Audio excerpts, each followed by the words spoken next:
I'm Steve Drupry. I grew up in North Conway, and other than my years at college and law school, I've been right here. And I decided to do real estate development, originally all over the state, and really since about the mid-90s, just exclusively in Concord. My good late friend, Van McLeod, who was involved in arts in New Hampshire his entire life, was our Commissioner of Cultural Affairs. At one time when the Bank of New Hampshire stage was an empty theater and at risk of being torn down, he said, "We need to save this. And wouldn't it be neat if there was some way to create a little mini arts and entertainment district centered around the Bank of New Hampshire stage and this property?"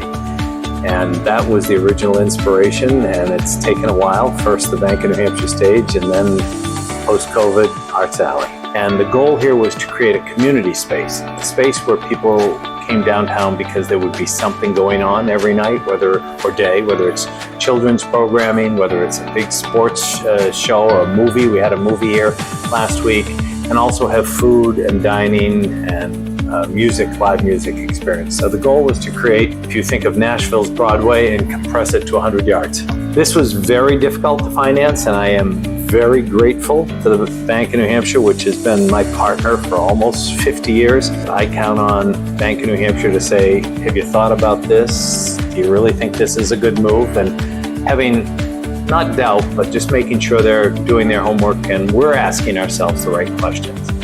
And there are a lot of banks that are happy to lend you money when times are good and everything looks fine. There are a lot fewer banks that really are willing to say, I know this borrower, I know this customer, I know they're going to die on the sword before they let us down and not meet their obligations. And Bank of New Hampshire has been with me through thick and thin over a long, long period of time before it even had the name. I love the partnership. It inspires me to keep trying and doing projects.